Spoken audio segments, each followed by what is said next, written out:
Hello and welcome to India's World. The report of the UN Human Rights Council on war crimes in Sri Lanka is finally out. It has recommended the setting up of special hybrid court with international judges to try the crimes committed by both the Sri Lankan army and the Liberation Tigers of Tamil Eelam (LTTE) in the civil war between 2002 and 2009. This is a major blow to Sri Lanka's insistence on holding a purely domestic probe. A few days before the report was released, Sri Lanka's new government had unveiled plans to set up a Truth and Reconciliation Commission to examine war crimes allegations, including those against the army. Now the future of those plans seems uncertain. UN Human Rights High Commissioner Zaid Rad Al Hussein, while detailing horrific crimes committed especially towards the end of the civil war in 2009, said, "A purely domestic court procedure will have no chance of overcoming widespread and justifiable suspicions fueled by decades of violations, malpractice, and broken promises." Rights groups claim that the Sri Lankan military killed 40,000 civilians in the final months of the 3-decade-long brutal ethnic conflict with the LTTE. Up to now, the Sri Lankan authorities have not brought a single person to justice for war crimes or human rights violations during the war. To discuss the implications of the UN report on war crimes in Sri Lanka, we have with us a very distinguished panel of experts. We have with us Ambassador G. Parthasarathy, an eminent diplomat. He has served as India's ambassador to Myanmar, High Commissioner of India to Australia, Pakistan and Cyprus. He was in the Prime Minister's office during the Rajiv Gandhi Jayawardene Accord, knows Sri Lanka very well. Professor P. Sahadevan, Professor of South Asian Studies at the School of International Studies, Jawaharlal Nehru University, Delhi, an expert on Sri Lanka once again. And my friend Shastri Ramachandran, he's a veteran journalist and editor specializing in foreign affairs and geopolitics. He's writing a book on Sri Lanka, knows Sri Lanka and Sri Lankan actors very well. I welcome you gentlemen to this discussion. Ambassador Parthasarathy, let me begin with you. How damning is the UN report of the previous government's war crimes, as it were? Not surprising. Such reports have arisen quite a bit in the past. What is good is that they have pointed out that there have been human rights abuses by all parties to the conflict. One does know, for example, that the LTTE and its leader, Velupalli Prabhakaran, had a propensity to surround themselves with civilians so that civilians were killed. This is fine. But one has to look at this in a larger international political context. This is the report of a council. It has to go to the Human Rights Commission. And there, from what I can see, even the Americans are talking of being in favor of a domestic probe. Now, a probe like this could well create fissures between the Tamils and the Sinhalas again about who's to blame. So, whereas the effort should be on reconciliation. My own view would be to evolve a consensus within the island between the Tamils and you've got Sambandam as leader of the opposition and the Sri Lankan government to have a credible process which at the same time does not bring back the rawness in the wounds which were inflicted by the civil war, which are now dying down. Because more important than anything else is the future and reconciliation. Nothing should be done which affects move for reconciliation. Professor Sahadevan, do you think this report takes into account the reconciliation process that the new government of President Maithripala Sirisena is committed to and is about to set into motion? Because this report was prepared before the election and its release was delayed because of the election. So clearly, it's a bit dated because it does not know the political intentions of the new government and they were not taken on board. Yeah, I think some way, the Human Rights Commissioner really takes into account what Mangala Samaravira, the Sri Lankan Foreign Minister, made in the council a few days ago. Broadly, what the report says is what went wrong. There's something went wrong, and to the extent that I think 40,000 plus people were really killed. It doesn't get into the criminal activities, to the nitty-gritties of who did what and who were the victims and so on and so forth. That's left to the next round of investigation, which is more of a criminal sort of investigation. What they have done is more of a human rights approach, which is really clearly set. Now, the fact is, I think that the report recognizes the good intentions of the new government, but the good intentions stated in the council in the form of a statement, what needs to be really done is much more than what is really said. The actions are really not known, but I think the council is willing to really factor. There is a new reality, new government willing to really develop certain political will to address those issues. Beyond that, I'm not sure whether they really factor all that really mentioned in the speech by the Sri Lankan Foreign Minister. But equally, this government has come on a mandate of reconciliation. Yeah. If people didn't want reconciliation, they would have re-elected Mahinda Rajapaksa. So, recognizing that here is a government that has come with a mandate of reconciliation, you don't take that into account and still propose a mechanism because you're proposing processes which will be parallel to what the government is going to do. So, I'm saying that have they taken into account the mandate of the new government and what the new government has been saying since it has come into power? No, I think the mandate is very clear for a change. The change is not so much, not exactly or completely on the reconciliation. The Sinhalese voted for Maithripala Sirisena, and so is the case with the vote that also went to Rajapaksa in a way. The point is they want, see, the election had a number of other factors, rule of law and so on and so forth. One among them was the reconciliation in a way.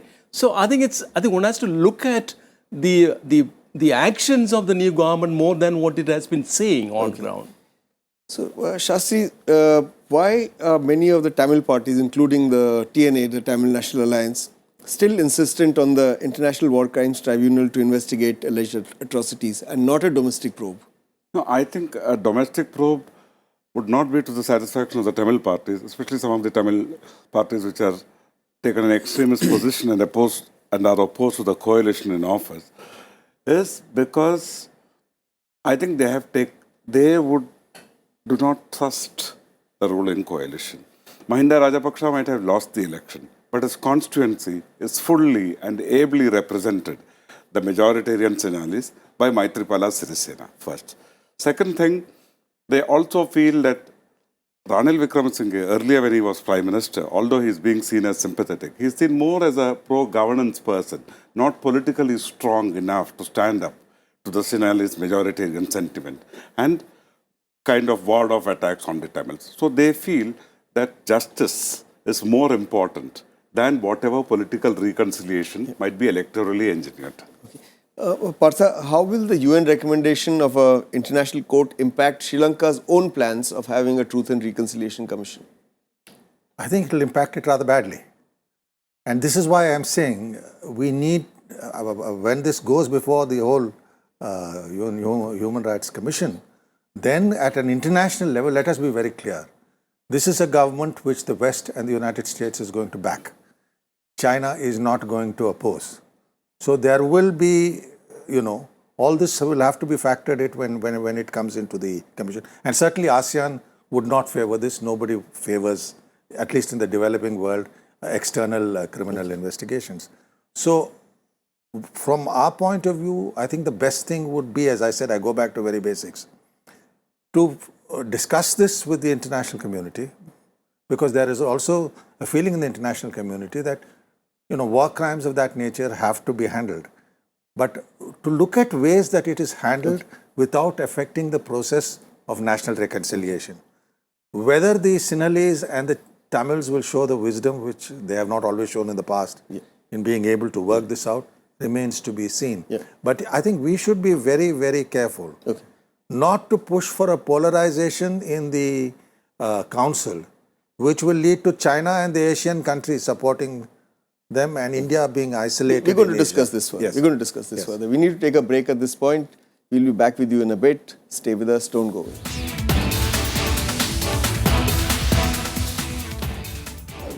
Welcome back. We're discussing the UN report on war crimes in Sri Lanka. Professor Sahadevan, what is this animal called the hybrid special court? How practical is it? How will you integrate international judges, prosecutors, lawyers and investigators and have an international as well as a Sri Lankan person at every level of the investigation and prosecution mechanism? It's going to be a very complex system, if at all it's going to be really evolved.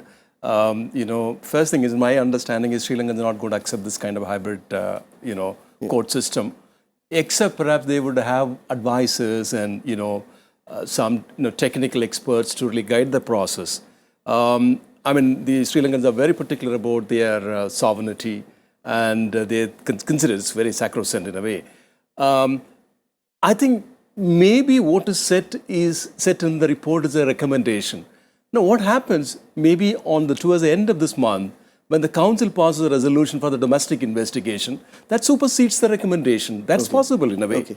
Therefore, I think let's not, report is one, but what is going to be the follow-up, one needs to wait for it. But let's analyze the report nonetheless. Shastri, do you think the recommendation of a hybrid special court is a compromise between the international clamour for objective international inquiry and the need of Sri Lankans to own up the inquiry? So you have both. Yeah, but does this allow Sri Lankans really to own up the inquiry? Certainly not. See, the proposal is shown as being a joint venture, a kind of an international and domestic partnership. But in reality, it is the international community superimposing itself on the domestic political elected elite. And as I am wholly with Sahadevan on this, that this would be entirely unacceptable to the elected political class in Sri Lanka. Partha, do you think that given the high levels of distrust in the state machinery and the judiciary amongst the Tamils, that Tamils will go along with the Sri Lankan state's rejection of even a hybrid court?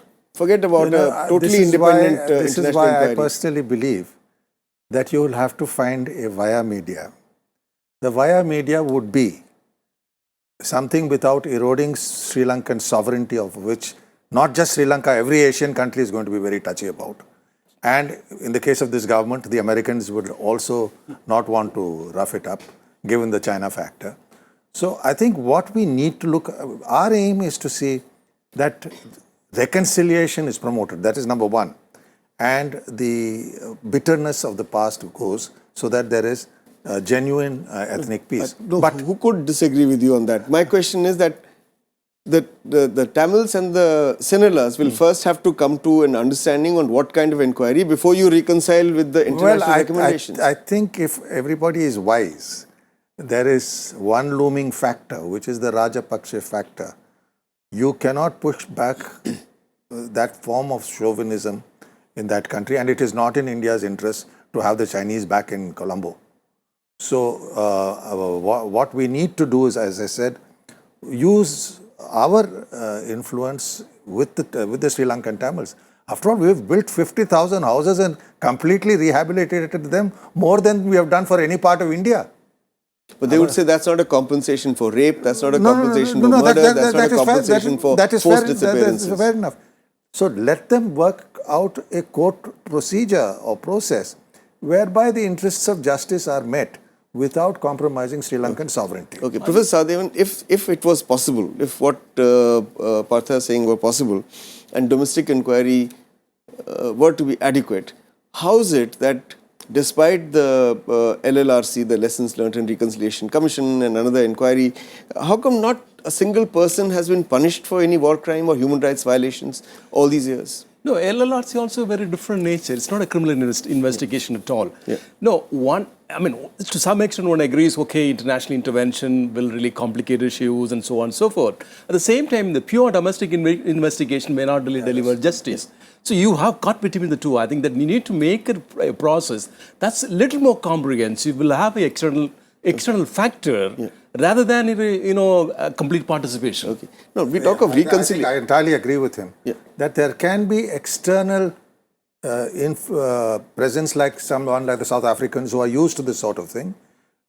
At the same time, to give it credibility of the external presence. True. But it will have to be Sri Lankan driven. Okay. Shastri, quickly, we talk of reconciliation.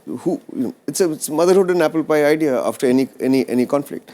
But how can allegations of widespread rape of not only women but men systematically by the Sri Lankan armed forces, murders, enforced disappearances? We know about the white van gangs were being directed politically, forget being directed by the army.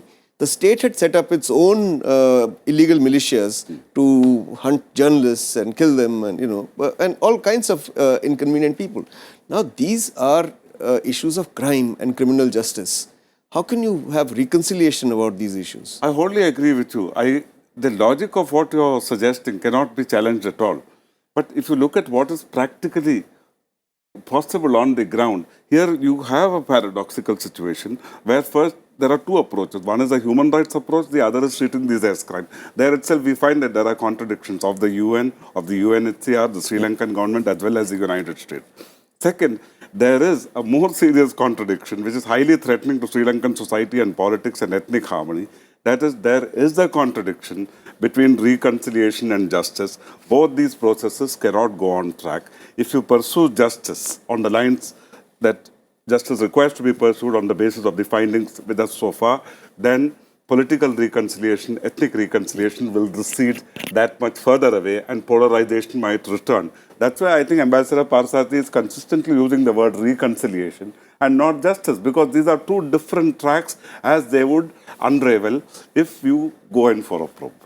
Now, if to give up the pursuit of justice, Professor Sahadevan, actually requires certain amount of forgiveness and closure. Yeah. And then reconciliation becomes possible. Do you think the divisions in Sri Lankan society are such today that people are willing to forgive each other and say, all right, leave justice aside, it was an unnatural situation, now let's reconcile and live together. Are they ready for that? No, even to reach that position, I think one has to make an apology, which means you recognize something really terribly went wrong, which is the present government may not really do it. They acknowledge the fact not everything was right, what was during the war. So I think forgiveness preceded by the apology, which I think the ruling regime may not even do that. Okay, now, Partha, let me ask you a slightly different question. From the discussion that we are having, I want you to react to what Prince Zaid, the UN High Commissioner for Human Rights, has said. He said that the report reveals violations that are, quote, among the most serious crimes of concern to the international community as a whole, unquote.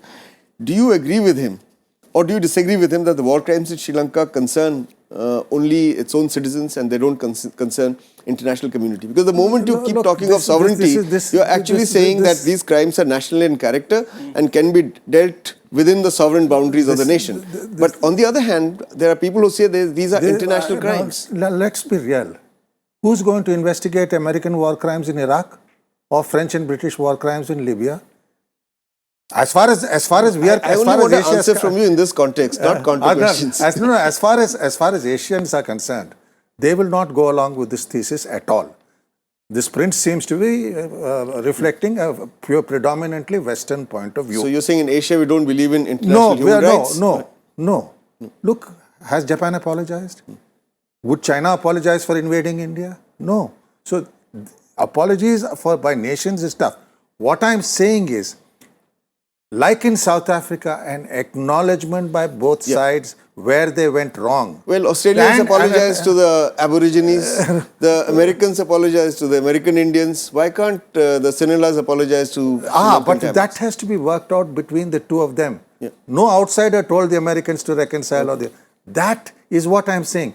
We have to push the two of them to a position where say, yes, this is what went wrong. Okay. We have learned from history and we will not repeat it. All right. We need to take a break at this point again. We'll be back with you in a bit. Stay with us. Don't go.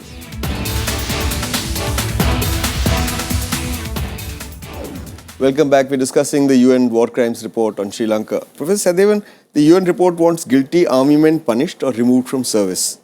Do you think a domestic inquiry would be capable of bringing a victorious army which ended a civil war, ended the longest lasting and the most powerful insurgency that the world has seen, to book in any of these crimes? I think really I doubt. It seems to be very difficult to do that, simply for the reason, not just for political reason, but also the nationalist cause.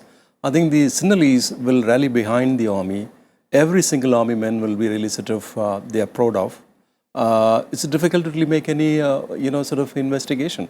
Even if you really find 100 names in connection with whatever crimes committed in a way, I think you may not really book them at all. Yeah. So I think it's, huge difficulty one has to really face. I think that's where the point here is. Reconciliation minus the accountability question is easily doable than the criminal justice and all that. But Shastri, won't this investigation become one-sided? Although they blame both sides. They've said, let's take the case of child soldiers, that the LTT kidnapped kids from school, from temples, from homes and made them into child soldiers. They also say a government-sponsored group also did the same. Now you start investigating that. Most of the LTT cadres are dead, so they cannot be punished. So the only people who can be punished are in the Sri Lankan army or those who gave directions to the Sri Lankan army. So how can you have today a one-sided inquiry which punishes only one side? That precisely why Bharat, the diaspora is insisting on this, because they know that there are not too many LTT remnants left behind, except somebody like KP, who is now so much in the headlines, and he's been actually every day being exonerated of charges against him. The charges against him are actually falling; they are not building up. So actually, the fire is on the Sri Lankan army, and no state can afford to have its army demoralized, as you said, after the victory. In fact, in 2009, the EU moved the first resolution, the UN HCR, against Sri Lanka, and that time, nobody else had the stomach for it. And strangely enough, India, Pakistan, and China came together and they opposed it, and the US, including other Western countries, let it fall. Now, again, the US would like it to fall because I don't think they want an international. We'll come to that. Parthan, now let me ask you this. The man who led the Sri Lankan army has since then been promoted. He's Field Marshal, Sahadevan Fonseca. He is with the ruling coalition, as it were. Do you see anybody taking action against Field Marshal Sahadevan Fonseca for having led a rogue army which did all this? And do you see any senior politician being punished or investigated? All right. Let me narrate to you our own precedent. During the crackdown in Bangladesh, 500,000 Bangladeshi women were raped. 3 million Bangladeshis died. General Tikka Khan was made the defense minister of Pakistan. You see, no country is going to take on its own army. Even we had to cool off when it came to what happened in Bangladesh. Pakistan has not yet offered a formal apology. And there is no comparison in the number of deaths in that civil war and what has happened in Sri Lanka. That is the reality of life when it comes to national armies. My own view is that if this is allowed to go in a proper direction, we may yet find some of the people who took the political decisions to do these things come under the scanner. I would not be surprised. I think we should move in that direction rather than making it a witch hunt. Let the Sri Lankan political process work in that direction, and India and the rest of the world should encourage them to work in that direction. That those who took the hard political decisions and condone some of this, they face action, they face shame. And to a politician, the political shame is much worse than anything else. So I would personally prefer that, but it will be a process the Sri Lankans would undertake. You can have some form, as I said, like the Truth and Reconciliation Commission, some form of a foreign presence to give them assistance as required by them. Now, the US has said that it will help sponsor a resolution which will ask for a domestic inquiry. But a domestic inquiry by itself is not going to satisfy the Tamils. So what will satisfy them is probably an objective inquiry of some kind, I don't know what kind, but also devolution of powers. Because, you have to have a political solution to a festering problem. There's no point sort of just treating the symptoms. Yeah, but I think the problem with this government is, again, I think these statements made are very, very promising ones in a way. Actual implementation, one has to really wait and see. Now, the government has to really engage the TNA and the other stakeholders in the negotiation process. They don't need to have a commission to set up to the devolution in a way. The larger constitutional restructuring is a very different issue, of course connected in a way. I think the particular issue of political solution needs to be given emphasis, and that's possible only when you have a political engagement. I think it's, I think they got to really get on to really talking on what should be the integrity of devolution. Okay. The last word to you. What do you think the Sri Lankan government means when it says that it will pay due attention to the content and recommendations of this report, and that it will continue its engagement to the Office of the UN High Commissioner for Human Rights? What does it mean? I think this it's is neither a yes nor a no. This is an expression of earnestness and intent that they will not kind of sleep over it, and they will not keep changing the goalpost, which was the main accusation against the Rajapaksa regime. Okay. All right. We've run out of time. I'd like to thank all of you for participating in this discussion. Ambassador G. Parthasarathy, Professor P. Sahadevan, and my old friend Shastri Ramachandran. Thank you very much for coming here and participating in this discussion. That's all we have for you today. We'll be back again next week as usual. Till then, goodbye, and thanks for watching India's World.